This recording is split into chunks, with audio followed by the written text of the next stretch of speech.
উঠে উঠে গিয়ে ওর ঘরের পাশে গ্যারেজে খোলা গ্যারেজ, ওখানে ওর 4 চাকা স্করপিও গাড়িটি ছিল। ও তখন দেখে যে গাড়িটা হচ্ছে জ্বলছে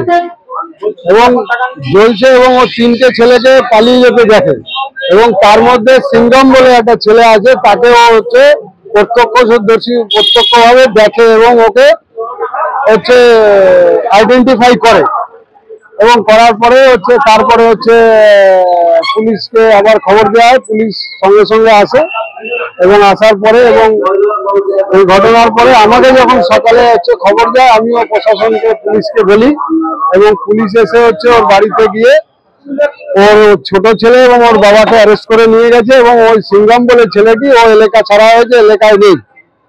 কিন্তু এই ধরনের কাজকে কোনো রকম ভাবে আমরা সমর্থন করছি না। এই ধরনের কাজ হচ্ছে যাতে আগামী দিনে আর না ঘটে সেই ব্যবস্থা অবশ্যই পুলিশ নিয়েছে এবং আগামী দিনেও নেবে এবং আমরা হচ্ছে এবং আরো বেশি বেশি করে এলাকায় যাতে এই ধরনের ঘটনা ঘটে সেই দিকেও আমরা দৃষ্টি আকর্ষণ করবো এবং নজর রাখবো। কাজ হচ্ছিল, ওই নিয়ে আমরা প্রতিবাদ করছিলাম স্বামী আর আমি। তারপরে আমাদেরকে রাতের বেলা গাড়িতে আগুন জ্বালিয়ে দেওয়া হয়, আমাদেরকে প্রাণে মারি ফেলার চেষ্টা করছিল। আমরা খুব ভয় পেয়ে গেছিলাম। তারপরে আমরা কয়েকজনকে জানাই, ফোন করি, ওনারাও আসে দেখে। এখন কি পুরো গাড়িতে আগুন লাগিয়ে দিয়েছে? পুরো গাড়ি পুরো উপর নিচ সারাদিকে আগুন জ্বালিয়ে দিছিল। রাতের বেলা তখন বেরিয়ে দেখতেন? রোজগারের মানে ওই ছিল, পথ ছিল, এটাই দিয়ে আমাদের। অপরাধ কি ছিল আপনাদের? অপরাধ কি ছিল? কেন করলো এটা? কিছু আমরা বুঝতেই পারছি না। ওরা অসামাজিক কাজে প্রতিবাদ করার জন্য, এটার জন্যই হলো। এখানে খুব বই করে রাতে বাইরের ছেলেরা আসি ওনারা বার্থডে পার্টি করে এইগুলা করি, হই হাল্লা করে, ঘুমানো যায় না, ঘরে বাচ্চা আছে, বয়স্ক লোক থাকে, এইগুলাতে আমাদের কতটা আতঙ্কে আছে। আমরা ভয়ে আছি, আরো কখনো কি হবে বুঝতে পারছি না। কি নাম আপনার? বাচ্চাকে স্কুলে নিয়ে যাবো, এগুলো তো অসুবিধা আছে। আমার নাম জবা সরকার। নমস্কার। দেখুন, পশ্চিমবঙ্গে তৃণমূল আজকে যে কালচার সৃষ্টি করেছে সেটাতে মদ্যপান এবং লটারির মাধ্যমে জুয়া, এই দুটো ছাড়া আর কিছু নেই। এবং তারই ব্যতিক্রম ঘটেনি হচ্ছে দুর্গাপুরের 41 নম্বর ওয়ার্ডের মহানন্দাপল্লীতে। মদ্যপানের বিরুদ্ধে একজন প্রতিবাদ করায়, রাস্তার মাঝে মাঠের মাঝে মদ্যপান করছে তার প্রতিবাদ করায় সেই ব্যক্তির বাড়ির যে 4 চাকা আছে সেটাকে আগুন জ্বালিয়ে দেওয়া হলো।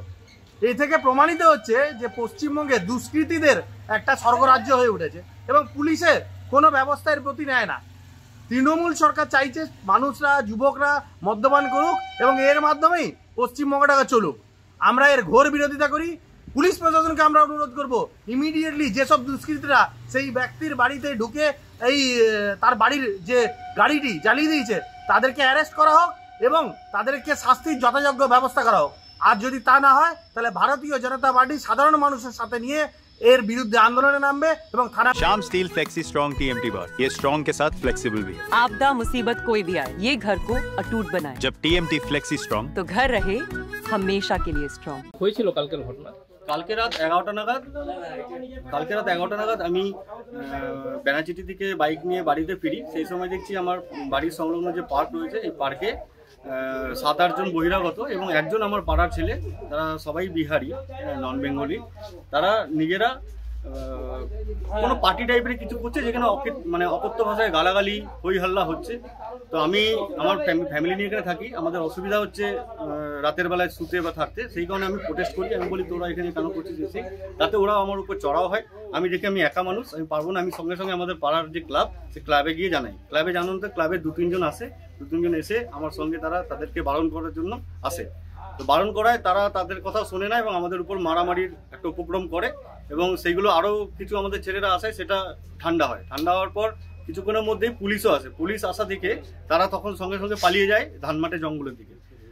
পালিয়ে যাওয়ায় তাদেরকে আর পাওয়া যায়নি, কিন্তু তাদের রেখে যাওয়া বাইকটি পাওয়া যায়, যেটা পুলিশ সিজ করে থানায় নিয়ে যায় কালকে রাতেই। এবং চলে যাওয়ার পর আমাকে ওখানে তার ফ্যামিলি, তার বাবা মা যে ছিল, সিগম বলে আমাদের পাড়ার যে ছেলেটা, সিগম রাম, তার বাবা মা ছিল, তারা আমাকে ঠেট করে যে তোমার জন্য এগুলো হচ্ছে, তোমাদেরকে দেখে নেবো, তোমাদের পরিবারকে দেখে নেবো, হ্যাঁ এই সেই। তখন পুলিশরা তাদেরকে ধমকায় এবং তাদেরকে আটকায় এবং সেই মুহূর্তে আমি রাতের বেলায় ঘরে এসে রীতিমতো খাওয়া দাওয়া করে ঘুমিয়ে পড়ি। রাত 2টোর সময় আমার বাথরুম লাগে, তো আমি বাইরে বেরিয়ে বাথরুম করতে বেরিয়ে দেখতে পাই বাইরে একটা আলোর ফ্ল্যাশ হচ্ছে। তখন রাত 2টো বাজছে, আমি আলোর ফ্ল্যাশটা দেখে আমি বাইরে বেরিয়ে আসি। বাইরে বেরিয়ে এসে দেখছি যে 2-3 জন দৌড়ে পালিয়ে গেল, এবং তার মধ্যে একজনকে আমি চিনতে পেরেছি যে আমাদের পাড়ার ছেলে। আমি চিনি তাকে, দিনরাত দেখছি, শিবম রাম। এবং বাকিদের কাউকে চিনতে পারিনি, এবং আমার গাড়িতে আগুন জ্বলছে। তখন আগুন জ্বলা দেখে আমি তখন আমার ওয়াইফকে ডেকে নিয়ে আসি এবং জল আর বালতি দিয়ে গাড়ির আগুনটাকে নিভিয়ে সঙ্গে সঙ্গে আমি কোকোমেন থানায় যাই, গিয়ে তাদেরকেও অফিসারদেরকে আবার জানাই। তারা সঙ্গে সঙ্গে আসে, এসে গাড়িটা দেখে ছবি তুলে নিয়ে যায়। রাতের বেলায় আমরা আবার যাই হোক সারা জেগে আমাদের কাটে। সকালবেলায় তারপর এই মুহূর্তে যা অবস্থা এখন আপনারা তো দেখছেন, কোকোমেন থানার পুলিশ এসেছিল, এসে তাদেরকে অ্যারেস্ট করেছে এবং যারা পলাতক তাদেরকে এখন খুঁজছে। আমরা এফআইআর করতে যাবো। প্রতিবাদ করতে যাওয়ার জন্য কি ঘটনা? হ্যাঁ, সম্পূর্ণ প্রতিবাদের উদ্দেশ্যে। আমি যেহেতু প্রথম প্রতিবাদ করেছিলাম, তাই টার্গেটটা তাই আমার গাড়ির উপরে, এবং আমার গাড়িতে অগ্নিসংযোগ করা হয়েছে। মানে আমার গাড়িতে আগুন লাগিয়ে আমার গাড়িটা বাস্ট হবে, আমার ঘরের ফ্যামিলি সমস্ত মরবো। ঘরে গ্যাস সিলিন্ডার আছে, এসি রয়েছে, তার সবকিছু বাস্ট হবে, এবং আশেপাশের বাড়ি, মানে আমার শুধু পরিবারের প্রাণ নয়, আরো আশেপাশের প্রাণ নিহত হওয়ারও একটা চান্স ছিল, যেটা ওরা চেষ্টা করেছে। কতটা আতঙ্কে রয়েছে না? প্রচন্ড আতঙ্কে রয়েছি, তবে এই মুহূর্তে পুলিশ আমাদের সহযোগিতা করছে। তো আতঙ্কে তো স্বাভাবিক। আজকে নিজের পাড়ায়, নিজের রাজ্যে, নিজের দেশে, নিজের মাটিতে যদি এইরকম একটা আচরণ হতে থাকে, এইরকম ভাবে যদি আমাদেরকে চাপ দেওয়া হয়, চেপে দেওয়ার চেষ্টা করা হয়, তাহলে তো এটা তো সত্যিকার আজকে বলতে গেলে বাঙালিরা সংকটে। কি চাইছেন? কারণ আমি এখানে বাঙালি এই কারণেই বলছি, প্রত্যেক জনা বহিরাগত এবং অবাঙালি, এবং এটা ভবিষ্যৎ মানে ইতিহাস হয়ে আসছে যে অতীতেও তারা বিহারিগুলো এখানে আমাদের পাড়ায় যে কিছু বিহারিরা আছে, তারা একত্রিত হয়ে আমাদের উপর একটা প্রেসার ক্রিয়েট করার চেষ্টা করেছে। সেই থেকে পুরনো একটা রাগ রয়েছে। মানে মন কথা হচ্ছে, তারা ইউনিটি দেখিয়ে বাঙালিদেরকে দমন করার চেষ্টা একটা চলছে মার্কেটে। তো তারই একটা অগ্রাসন এটা, এবং সেটার পরিণতি আজকে এটা আমার সঙ্গে। কি নাম আপনার? ये स्टाइल का मामला है, रूपा फ्रंटलाइन।